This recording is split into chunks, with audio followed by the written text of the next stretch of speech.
you're closing, you closed a property last week, you're closing one this week, you have another one closing next week.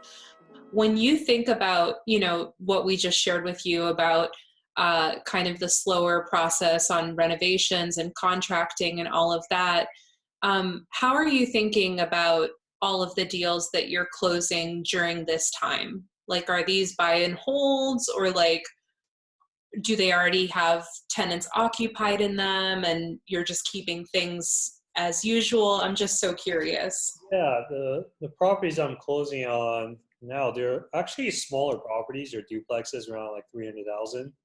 And I have an in-house workforce um, where I could readily deploy them to whichever project I want them to work on. Okay. Yeah, so, and I'm getting on a conference call after this to potentially bring on another guy into the company to work for us full time. So this way, we're expanding our workforce so that this way they may work on the properties as they become available. Mhm. And, I've just hired full-time workers for my company these past few months. And it's probably the best thing because last year I spent so much money outsourcing all of the work to contractors and I Yeah. have to wait for them. And then, they cost a lot of money. And now I bring them in-house, cost is less, and I have direct control of how much work they're doing and what they're working on. Oh, that's great. Yeah.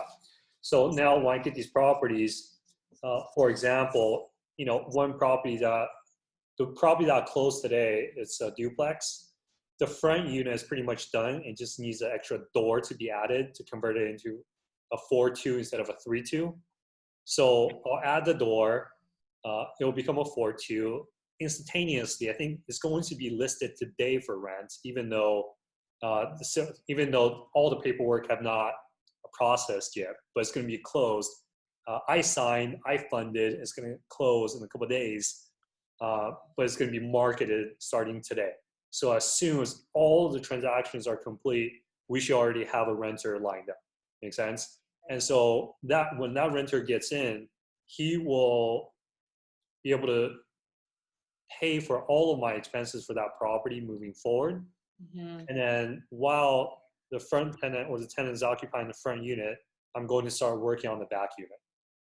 So this way I'm kind of like staggering everything where I need to cover my expenses first and what is the first thing and the fastest thing I can do to be able to do that.